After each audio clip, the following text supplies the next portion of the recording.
আপনি কি কখনো এমন একটা বাড়ির কথা ভেবেছেন যেখানে নেই কোনো প্রতিবেশী, নেই বিদ্যুৎ, নেই পানির লাইন, এমনকি চারপাশে মানুষের চিহ্নও নেই?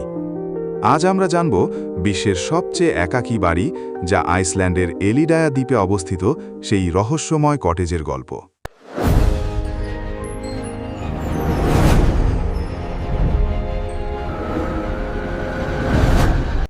এই বাড়িটি অবস্থিত আইসল্যান্ডের দক্ষিণ উপকূলের এক ছোট্ট দ্বীপে, যার নাম এলিডায়া। চারপাশে শুধুই নীল সমুদ্র, এবং দ্বীপটি এতটাই বিচ্ছিন্ন যে সেখানে পৌঁছাতেই লাগে নৌকা আর পাথুরে খাড়া পাহাড় বেয়ে ওঠার সাহস। কিন্তু এই বাড়ি বানালো কেন?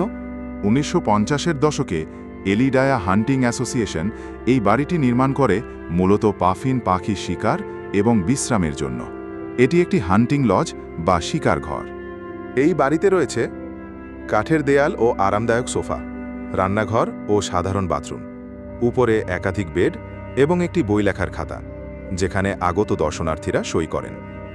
এই বাড়িতে বিদ্যুৎ নেই, পানি নেই, বৃষ্টির পানি জমিয়ে রাখা হয় ব্যবহার করার জন্য। কোনো আধুনিক সুবিধা ছাড়াই এখানকার জীবনযাত্রা চলে।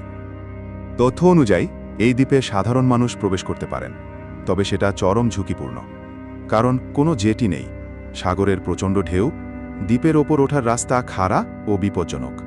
এই বাড়ি আসলেই বাস্তব, ফটোশপ নয়, গুজব নয়।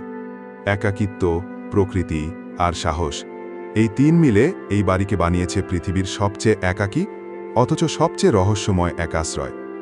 আপনি কি এখানে এক রাত কাটাতে সাহস করবেন? আজ এ পর্যন্তই। ভিডিওটি ভালো লাগলে লাইক দিন, শেয়ার করুন, আর এমন রহস্যময় কন্টেন্টের জন্য সাবস্ক্রাইব করে আমাদের সাথে থাকুন। দেখা হবে পরবর্তী ভিডিওতে।